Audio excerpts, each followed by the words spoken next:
The Catachan Flesh Factory by David Hall. The 1st of February, 2025. Chapter List. The Vermilion Dawn. Descent into the Gootworks. The First Offering. Pipes of Putridity. Forged in Flesh and Fear. The Engine's Lament. A Prayer of Polluted Gears. The Ribcage Maw. Gestation of Grotesqueries. Summary: within the bowels of a grotesque, biomechanical engine, nestled in a forgotten corner of the Warhammer 40k universe, a dark ritual unfolds. Unsuspecting captives are dragged into this horrific contraption, where flesh and metal meld in agonizing ways. The Sepulchre engine, a creation of twisted genius and dark sorcery, demands a constant feed of living sacrifices to maintain its unholy function. Each chapter escalates the horror, detailing the gruesome transformations and the sheer terror of those trapped within its metallic embrace, as they become unwilling components in the engine's horrifying design. Chapter 1: The Vermilion Dawn. The rust-colored light of the twin suns of Catachan cast long, grotesque shadows across the jungle floor.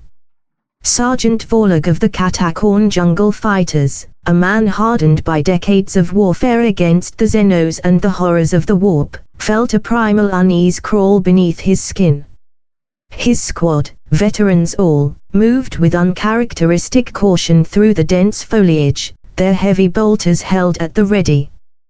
They were deep in territory claimed by a particularly vile offshoot of the Dark Mechanicum, a group known for their profane fusion of flesh and machine. The air hung heavy and humid, thick with the cloying sweetness of decaying vegetation and the metallic tang of unched blood, a scent that spoke of ancient evils and lurking horrors. The oppressive atmosphere weighed down on them, a palpable sense of dread that settled deep in their bones. The scanners are still picking up that anomaly, Sarge voxed Garza, his voice tight with a fear Vorlog had rarely heard from the man. Garza's normally jovial tone was replaced with a tremor that spoke volumes of the dread they all felt.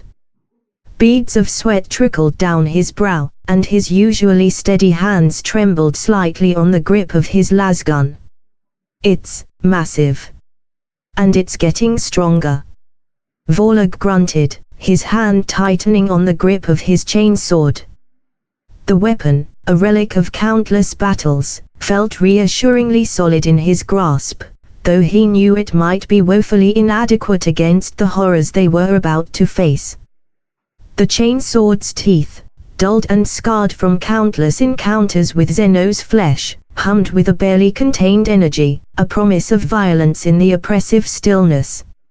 Massive doesn't begin to cover what we saw from the orbital scans.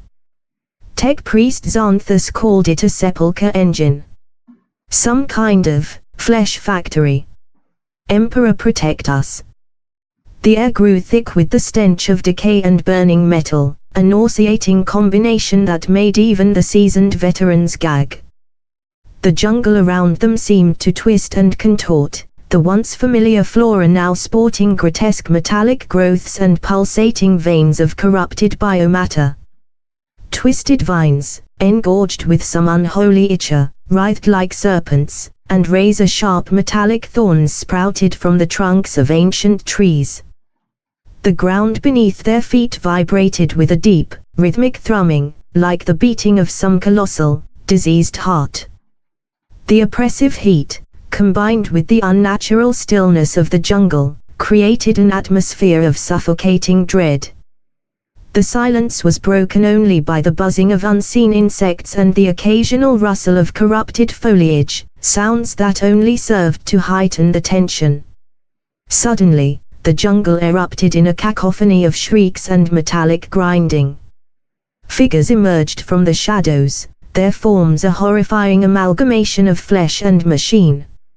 Servitors, but twisted and corrupted beyond recognition, their limbs replaced with crude mechanical appendages, their flesh grafted onto cold metal.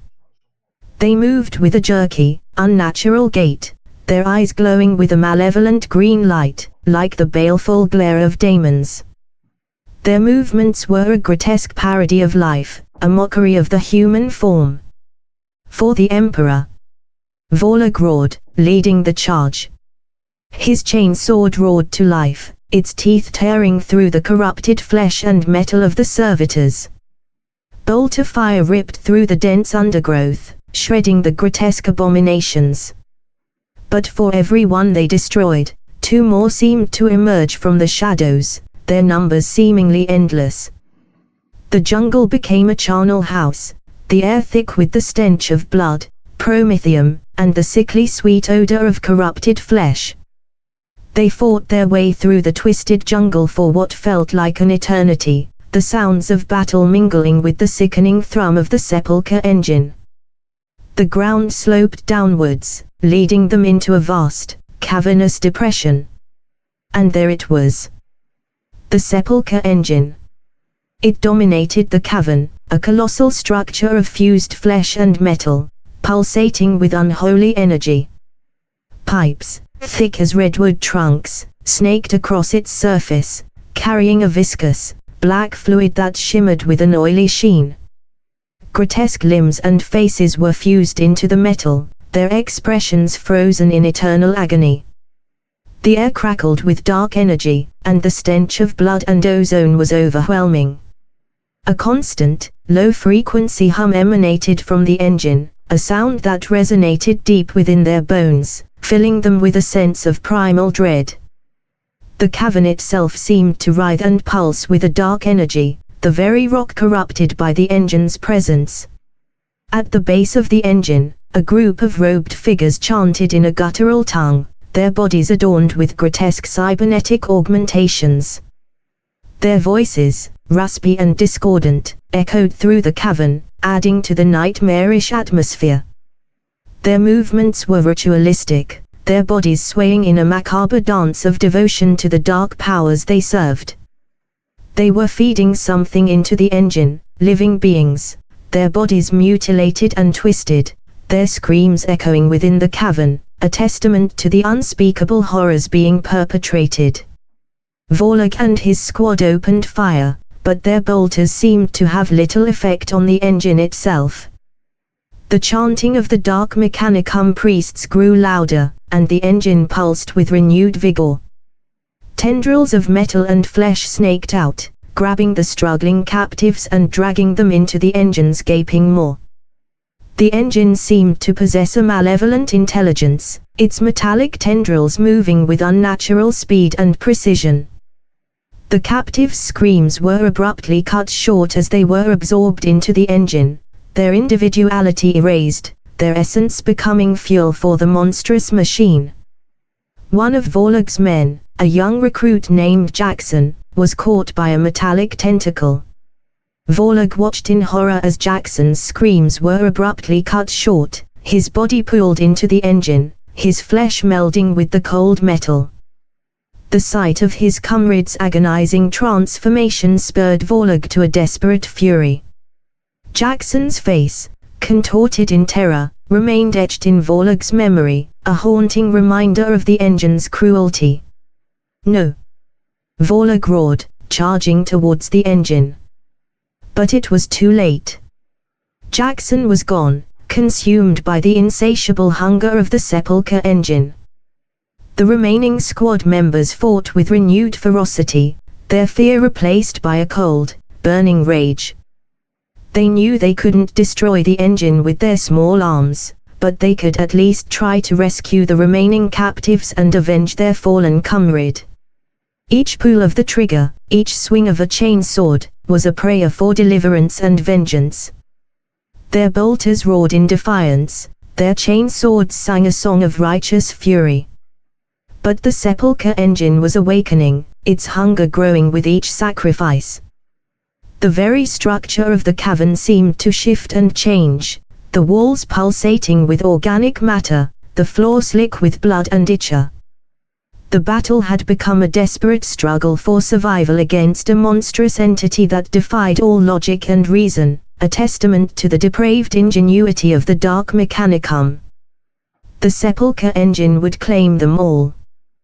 The cavern became a living entity, its architecture twisting and contorting to serve the engine's insatiable hunger. Chapter 2: Descent into the Gootworks. The cavern floor gave way beneath Vorlog's feet. One moment he was charging towards the sepulchre engine, the next he was falling into darkness. He landed with a sickening crunch, his body slamming against cold, unyielding metal. Pain lanced through his leg, and he knew, with a grim certainty, that it was broken. The impact knocked the wind out of him, and for a moment, he lay stunned, the metallic tang of blood filling his nostrils.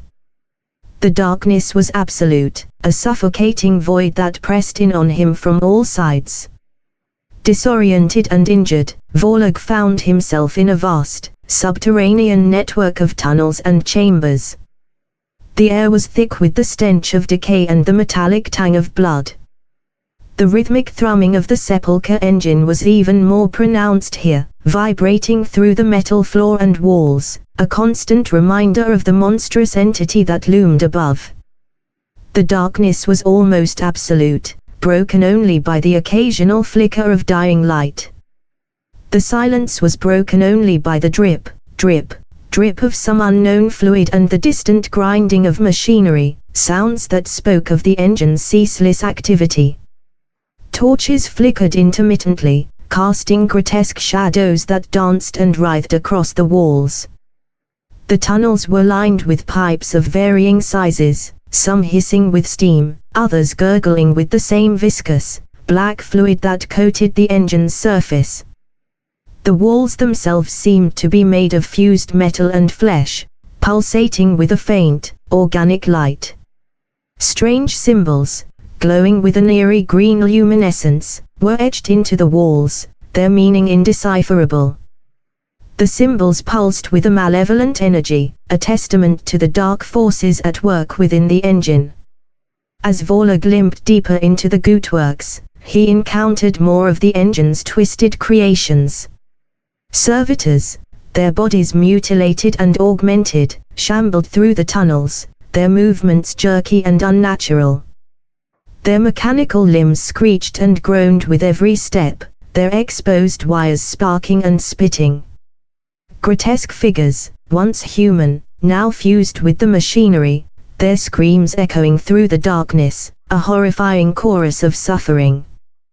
Their eyes, glowing with a cold, green light, reflected no trace of their former humanity. He also found survivors. Pockets of Imperial Guardsmen, their faces pale with terror, huddled in small groups, desperately trying to hold off the relentless tide of the engine's minions. They spoke of horrors beyond imagining, of comrades dragged into the engine and transformed into something else. Their eyes, wide and bloodshot, reflected the unspeakable atrocities they had witnessed. Their voices were hushed whispers, filled with a dread that was almost palpable. One guardsman, his eyes wide with madness, babbled about seeing his best friend melded into the engine's wall, his face still recognizable, his mouth stretched into a silent scream. The memory of his friend's living entombment had shattered the man's sanity. He constantly reached out, trying to touch the spectral image of his friend, his fingers grasping at empty air. Another spoke of a chamber where bodies were being processed, their flesh stripped away and used to fuel the engine's infernal mechanisms. The image of his comrades being rendered into fuel was forever burned into his mind, a gruesome tableau that haunted his waking hours. Vorlog knew he had to find a way out, not just for himself, but for the survivors as well. But the Gootworks were a labyrinth of terror, a living nightmare that twisted and changed with every step. The sepulchre engine was more than just a machine, it was a living entity, and they were trapped within its belly. Each corridor seemed to shift and change, defying all sense of direction, as if the engine itself was toying with them. The tunnels branched and twisted, leading them deeper into the engine's bowels, their hope dwindling with every step. Chapter 3, The First Offering. Deeper within the Gootworks, Vorlog and the survivors stumbled upon a chamber that pulsed with a sickening, organic light. The chamber was vast and echoing, the air thick with the stench of blood and ozone. In the center of the chamber was a massive, pulsating orifice, a gaping maw of flesh and metal that opened and closed rhythmically. This, they realized, was where the engine received its offerings. The sight of the orifice, with its glistening, organic interior and rows of razor-sharp teeth, filled them with a primal revulsion. Bound to grotesque platforms around the orifice were more captives, their bodies mutilated and twisted in horrific ways. Some were partially, their limbs replaced with crude mechanical appendages, their flesh grafted onto cold metal. Their eyes, devoid of any humanity, stared blankly ahead. Their faces were frozen in expressions of terror and agony, a silent testament to their suffering. Others were being slowly consumed by the engine itself, their bodies dissolving into the black fluid that coated its surface. Their screams, though muffled, echoed through the chamber, a chilling testament to their suffering. The black fluid shimmered and pulsed, as if alive, its surface reflecting the distorted images of the dying. The dark Mechanicum priests, their bodies adorned with grotesque cybernetic augmentations, chanted in a guttural tongue, their voices echoing through the chamber. Their robes, once white, were now stained crimson, and their faces were twisted with perverse delight. They were preparing another offering, a young woman, her eyes wide with terror, her body trembling as she was dragged towards the pulsating orifice. Her pleas for mercy were ignored, swallowed by the engine's insatiable hunger. Tears streamed down her face, mingling with the sweat and grime, her fear a palpable entity in the chamber. Vorlog and the guardsmen opened fire, their bolters ripping through the priests and their twisted servitors. But the engine responded with terrifying speed. Metallic tentacles lashed out, crushing the guardsmen, their bodies mangled and torn apart. The pulsating orifice opened wider, its hunger insatiable.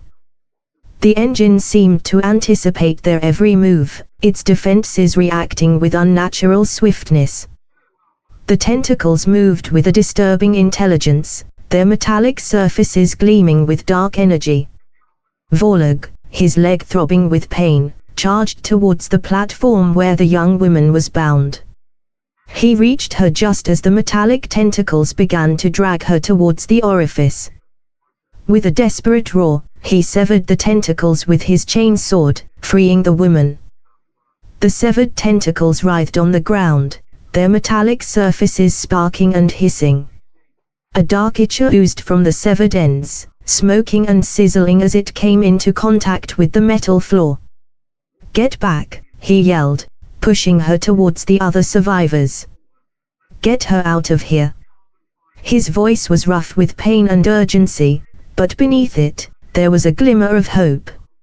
He knew that saving her was a small victory, but it was a victory nonetheless. But as the survivors retreated, the chamber began to change. The walls pulsed and throbbed, the floor undulated like the skin of some enormous beast. The pulsating orifice expanded, becoming a gaping maw that filled the entire chamber. The sepulchre engine was demanding its tribute. The very architecture of the chamber seemed to contort and shift, as if the engine was reshaping its surroundings to facilitate its gruesome feast.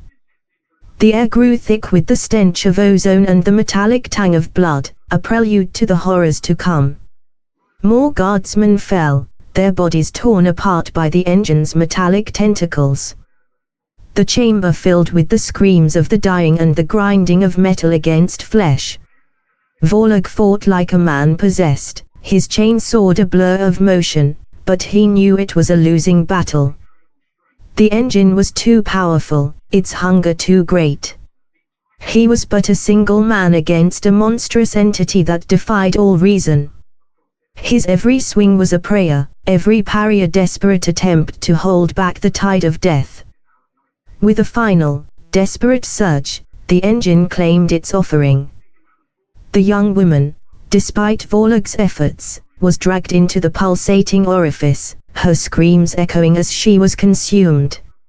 Vorlog watched in horror as her body was absorbed into the engine, her flesh becoming one with the monstrous machine. Her sacrifice was a stark reminder of the engine's insatiable appetite and their own helplessness.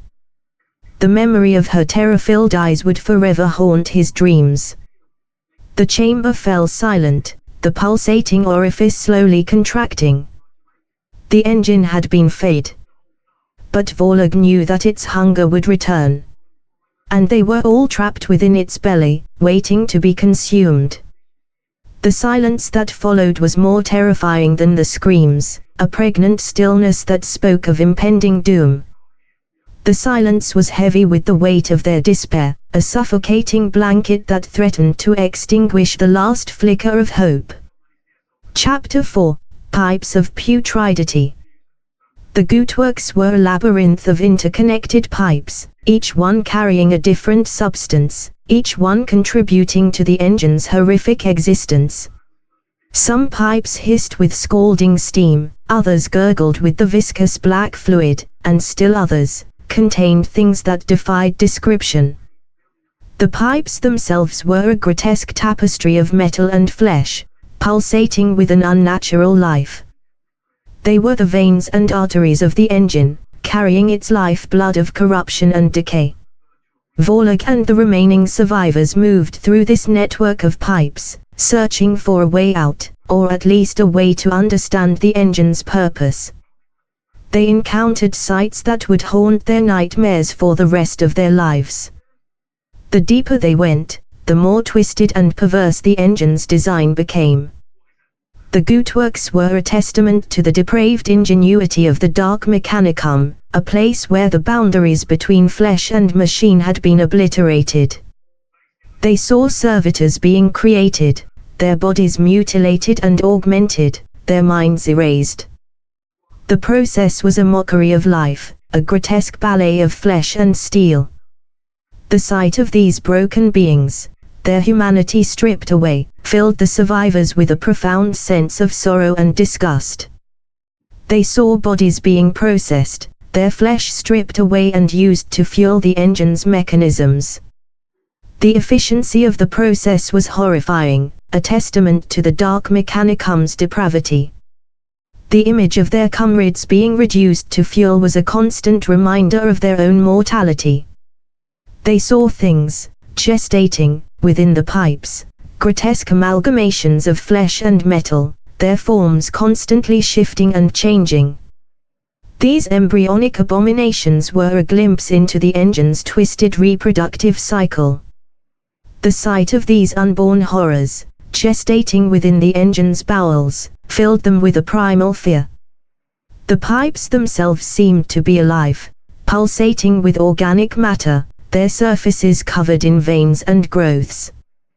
They twisted and turned, leading the survivors deeper into the engine's bowels, their path constantly changing, their hope dwindling with every step. The Gootworks were a living labyrinth, a testament to the engine's organic nature. The pipes writhed and pulsed, as if they had a will of their own, guiding them towards some unknown and terrifying destination. One pipe led them to a chamber filled with a noxious green gas that burned their lungs and made their eyes water. They stumbled through the chamber, coughing and gasping for breath, their vision blurring, their minds filled with nightmarish hallucinations. The gas seemed to warp reality itself, twisting their perceptions and filling their minds with grotesque visions. They saw their greatest fears made manifest, their deepest desires twisted into grotesque parodies. Another pipe led them to a chamber where the walls were lined with writhing tentacles, their surfaces covered in barbs and suckers. The tentacles lashed out, grabbing the survivors, their touch searing their flesh like acid. They fought their way through the chamber, their bodies torn and bleeding, their screams echoing through the pipes. The tentacles seemed to possess a malevolent intelligence, their movements precise and predatory. Each touch left a burning wound, a mark of the engine's corruption. With each new horror, Vorlog's resolve hardened. He knew that they couldn't escape the engine, not in their current state. But perhaps, he thought, they could at least try to understand it. Perhaps, if they could learn its secrets, they could find a way to stop it.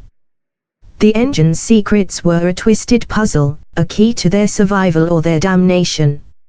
He clung to this hope, a fragile ember in the face of overwhelming darkness. Chapter 5, Forged in Flesh and Fear. Deeper within the engine, Vorlog and his squad discovered the heart of its operation, a massive chamber where flesh and metal were forcibly combined. Here, the engine's twisted creations were brought into being, their forms a horrifying testament to the depraved ingenuity of the Dark Mechanicum. The chamber was a cacophony of grinding metal, hissing steam, and the screams of the transformed. The air was thick with the smell of burning flesh and ozone, a truly unholy stench. Captives, still living, were strapped to grotesque contraptions, their bodies subjected to unimaginable tortures. Mechanical limbs were grafted onto their flesh, metal plates were bolted onto their bones, their minds were overwritten with crude programming. The process was agonizing, the screams of the victims echoing through the chamber, a symphony of pain and despair. The machines were a grotesque parody of surgical instruments, their movements precise and brutal. Each whir and click of the machinery was a note in this symphony of suffering. The Dark Mechanicum priests, their faces twisted with perverse delight, oversaw the process, their chanting growing louder, their movements more frenzied. They were not merely workers, they were worshippers, their bodies and minds devoted to the engine's unholy purpose. Their eyes gleamed with fanatical fervor as they guided the machines, their voices rising in a chorus of dark praise. They reveled in the suffering they inflicted, their twisted visages contorted in ecstasy. Vorlog and his squad watched in horror as a young guardsman was transformed into a grotesque servitor. His limbs were replaced with mechanical appendages, his flesh grafted onto cold metal, his eyes replaced with glowing green optics. His screams slowly died away, replaced by a monotonous drone as his mind was overwritten. The transformation was a violation of body and soul, a glimpse into the engine's ultimate purpose. The sight of this young man, his humanity stripped away, filled Vorlog with a cold, sickening dread. "We can't let them do this," Vorlog growled, his hand tightening on his chainsword. "We have to stop them, no matter the cost." His voice was filled with a grim determination, a resolve forged in the face of unspeakable horror. He knew that to fail here would be to condemn countless others to the same fate. But as they charged into the chamber, the engine responded. The machines whirred to life, their movements becoming more violent, their purpose more sinister. Metallic tentacles lashed out, crushing and tearing, their touch imbued with the engine's corrupting energy. The engine seemed to anticipate their attack, its defenses reacting with terrifying speed and ferocity. The very architecture of the chamber seemed to shift and change, as if the engine itself was fighting back. The Dark Mechanicum priests unleashed their own twisted creations, servitors and cyborgs, their forms a grotesque parody of life. The chamber became a battlefield, a whirlwind of flesh and metal, of screams and grinding gears. The battle was a chaotic dance of death, a desperate struggle against overwhelming odds. Each clang of metal against metal, each shriek of pain, was a testament to the brutality of the encounter. Vorlog fought with the fury of a cornered beast, his chainsword tearing through the engine's minions, his body fueled by adrenaline and rage. But for every enemy he felled, two more took its place. The engine's power seemed limitless, its hunger insatiable. He was a lone warrior against a tide of metal and flesh, his every victory a temporary reprieve. He fought with a desperate tenacity, knowing that the fate of his squad, and perhaps much more, rested on his shoulders. In the end, they were forced to retreat, their numbers dwindling, their hope fading. They had learned the engine's secrets, but the knowledge had come at a terrible cost. They now understood the full extent of its horror, and they knew that stopping it was a near impossible task.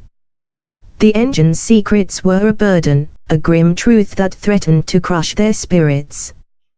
They carried the weight of this knowledge with them, a heavy burden that threatened to extinguish their last hope. Chapter 6: The Engine's Lament. As Vorlog and the survivors delved deeper into the sepulchre engine, they began to perceive a strange phenomenon. Amidst the cacophony of grinding metal and tortured screams, they could hear a faint, mournful sound, a low, guttural wail that seemed to emanate from the engine itself. The sound was like the keening of a wounded animal, a cry of despair that transcended language. It was a sound that spoke of a profound and inconsolable sorrow. It was a sound of immense sorrow, of endless suffering, a lament that echoed through the Gootworks like the cry of a dying god. It spoke of a pain that transcended physical agony, a torment that reached into the very soul. The lament was a palpable presence, a wave of sorrow that washed over them, chilling them to the bone. It resonated with their own pain and loss, forging a strange and unexpected connection with the monstrous entity. Some of the survivors, driven to the brink of madness, claimed that the engine was alive, that it was sentient, and that it was mourning its own existence. They said that it was a prisoner of the dark mechanicum, forced to consume and transform, its true nature twisted and corrupted. Their words, though born of fear and desperation, carried a strange weight of truth. They spoke of the engine as a tortured god, a being of immense power trapped in an endless cycle of suffering. Vorlog, ever the pragmatist, dismissed these claims as the ravings of terrified men. But even he could not deny the power of the lament, the sheer weight of sorrow that permeated the engine's every fiber. The lament was a mystery, a puzzle that challenged his understanding of the universe. It forced him to confront the possibility that even this monstrous creation was capable of suffering. Driven by a morbid curiosity, Vorlog followed the sound, venturing into the deepest, darkest recesses of the engine. He passed through chambers where the walls pulsed with organic matter, where the floor was slick with blood and ichor, where the very air seemed to vibrate with pain. The engine's depths were a grotesque cathedral, a monument to suffering and despair. Each step was a descent into the heart of darkness, a journey into the engine's tormented soul. Finally, he reached a vast, cavernous chamber at the heart of the engine. In the center of the chamber was a colossal, pulsating mass of flesh and metal, its form constantly shifting and changing. This, Vorlog realized, was the engine's core, its very essence. The core was a grotesque heart, a monstrous organ that pumped the engine's lifeblood of suffering and despair. It pulsed with a dark, unholy energy, a testament to the engine's tortured existence. And from it came the lament, a mournful wail that filled the chamber, a sound that spoke of endless suffering and despair. Vorlog stood before the engine's core, his heart filled with a mixture of horror and pity. He had faced countless horrors in his life, but nothing could have prepared him for this. The sight of the engine's core, pulsating with a tortured sentience, was a revelation that shook him to his core. He saw not just a machine, but a being in torment, a prisoner of its own flesh and metal. He knew, with a grim certainty, that the engine had to be stopped. Not just for the sake of the survivors, but for the sake of the engine itself. It was a monstrous entity, a perversion of life and technology, but it was also a victim, a prisoner of its own twisted existence, The engine was a paradox, a monster and a victim, a creation of evil that yearned for release. This realization transformed Vorlog's mission from one of survival to one of mercy. Chapter 7, A Prayer of Polluted Gears. The survivors, now reduced to a handful, gathered in a chamber deep within the sepulchre engine. They were wounded, exhausted, and terrified, but their resolve remained unbroken. They had seen the engine's horrors, they had heard its lament, and they knew that they had to stop it. Their determination was a small flame in the overwhelming darkness, a testament to the enduring strength of the human spirit. Vorlog, his leg still broken, addressed the group, his voice hoarse but firm. "We can't destroy the engine with our weapons," he said. "But perhaps we can reason with it." His words were met with incredulous stares, but beneath the skepticism, there was a flicker of desperate hope. The others looked at him as if he were mad. "Reason with it," one of them scoffed. "It's a monster, not a machine." His voice was filled with bitterness and despair, the words of a man who had seen too much horror. "It's both," Vorlog replied. "It's a machine, twisted and corrupted, but it's also something else. I heard its lament. It's in pain. Maybe, if we can reach it, we can convince it to stop." His voice was filled with a newfound conviction, a belief that even in this mechanical hell, there was a chance for redemption. It was a desperate plan, a long shot at best. But they had no other choice. They were trapped within the engine, and their only hope of survival lay in understanding its nature and finding a way to communicate with it. Their situation was dire, but their spirit of defiance remained unbroken. They decided to try and reach the engine's core, the pulsating mass of flesh and metal that Vorlog had seen earlier. They moved through the gootworks, their path fraught with peril, the engine's minions constantly hounding them. The engine seemed to sense their intent, its twisted creations becoming more aggressive, more desperate to stop them. As they journeyed, they began to experiment with different forms of communication. They tried voxcasters, but the engine did not respond. The voxcasters emitted only static, as if the engine existed on a frequency beyond their technology. They tried chanting, mimicking the guttural tones of the dark Mechanicum priests, but to no avail. Their voices echoed through the gootworks, a hollow mockery of the engine's true language. Finally, one of the survivors, a former tech priest named Telos, suggested using the engine's own language, the language of metal and energy. He began to manipulate the machinery around them, sending pulses of energy through the pipes, creating a symphony of grinding gears and hissing steam. Telos's fingers danced across the consoles, coaxing the ancient machinery to life, his mind reaching out to commune with the engine's tortured consciousness. And the engine responded. The lament grew louder, more urgent, but there was a new element in it now, a flicker of understanding. Hope. Telos continued his mechanical prayer, his movements growing more frantic, his voice a desperate plea. His body trembled with the effort, his very life force pouring into the machine. And then, the engine began to change. The change was subtle at first, a slight shift in the rhythm of the grinding gears, a softening of the pulsating walls.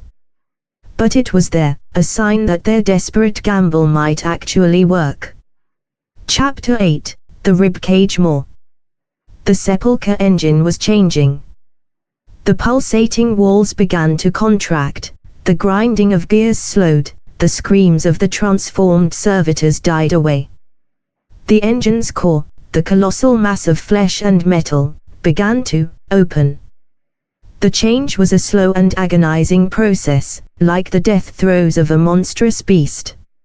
A vast, ribcage-like structure unfolded, revealing a gaping maw of flesh and metal, lined with rows of razor-sharp teeth. But this was not an orifice of hunger and consumption. It was something else. Something vulnerable. The maw was not a symbol of the engine's power, but a wound, a raw and gaping vulnerability. Telos, his body trembling with exertion, continued his mechanical prayer, his energy flowing into the engine's core. The lament softened, becoming a low, mournful sigh. The engine's core pulsed gently, as if in response. The engine's response was a fragile thing, a tentative reaching out in the darkness. Vorlog and the survivors approached the ribcage more cautiously, their weapons lowered. They did not know what to expect, but they knew that this was their chance, their only chance to stop the engine. They were like pilgrims approaching a sacred shrine, their hearts filled with a mixture of trepidation and hope. As they drew closer, they could see within the maw. It was not a place of horror, but a place of immense suffering. They saw fragments of consciousness, trapped within the engine's flesh and metal, their memories and emotions swirling within the pulsating mass. The maw was a window into the engine's soul, a glimpse into its tormented existence.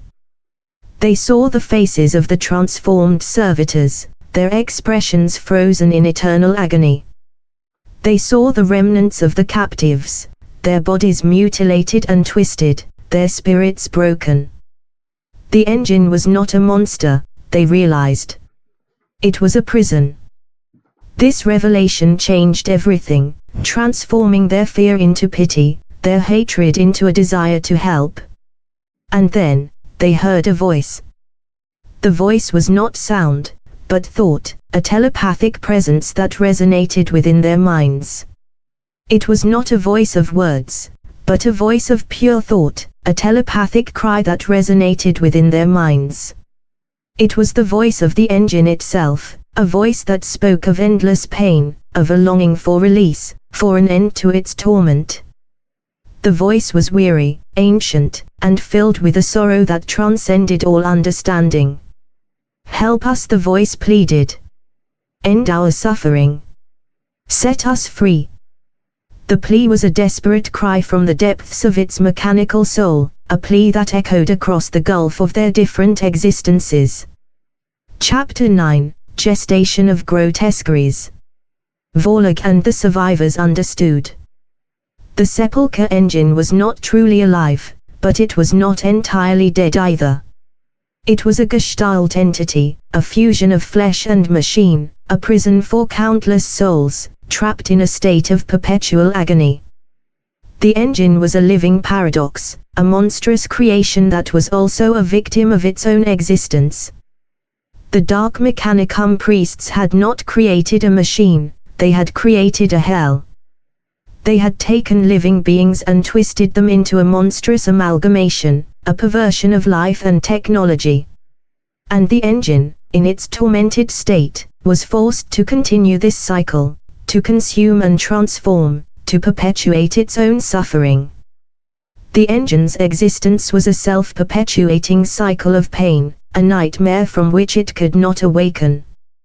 Telos, his mind linked with the engine's consciousness, knew what had to be done. The engine could not be destroyed, but it could be released. Its constituent souls could be freed, its tormented existence brought to an end. Telos became a bridge between humanity and the machine god, a conduit for its release. It was a task that would require immense energy, a power that none of them possessed. But Telos knew of a way. Deep within the engine, he had sensed a core of pure energy, a remnant of the engine's original power source. If they could reach it, and if Telos could channel that energy, they might be able to unravel the engine. The energy core was the engine's heart, the source of its twisted life force, and their only hope for salvation. It was a desperate plan, a final, suicidal gamble. But it was their only hope. They were bound by a strange empathy for the engine, a desire to end its suffering and their own. They journeyed deeper into the engine, towards the core of pure energy. The engine, sensing their intent, did not resist. It almost seemed grateful. The grotesque machinery around them began to shut down, the pulsating walls grew still, the grinding of gears ceased. The engine was surrendering, its tormented existence drawing to a close. They reached the energy core, a sphere of pure, white light, pulsating gently within a chamber of flesh and metal. The light was blindingly pure, a stark contrast to the darkness and corruption that permeated the rest of the engine. Telos stepped forward, his hands outstretched, his body trembling with energy. He was the key, the catalyst for the engine's release. He began to chant, not in the guttural tongue of the dark mechanicum, but in the ancient language of the machine gods, a language of pure energy and thought. The sphere of light pulsed brighter, and tendrils of energy reached out, enveloping Telos. His voice was a pure tone, a song of liberation that resonated through the engine's dying consciousness. His body began to glow, his form flickering and shifting. He became a conduit, a channel for the engine's release. The energy surged through him, and then, it surged outwards, into the engine itself. The energy was a wave of purification, a force that cleansed and hid the engine's twisted form. The sepulchre engine began to unravel. The flesh and metal that formed its structure began to separate, the grotesque amalgamations of flesh and machine dissolving into their component parts. The trapped souls, released from their mechanical prison, soared upwards, their cries of agony replaced by sighs of relief. The chamber was filled with a chorus of liberated souls, a symphony of freedom that echoed through the dying engine. The chamber filled with a blinding white light, and then, there was silence. The silence was profound, a stillness that spoke of peace and release. Vorlog and the surviving guardsmen stood amidst the wreckage of the sepulchre engine, their bodies battered and broken, their minds reeling from the horrors they had witnessed. But they were alive. And the engine, in its torment, was finally at peace. They had survived the belly of the beast, and in doing so, had become witnesses to its liberation. The end.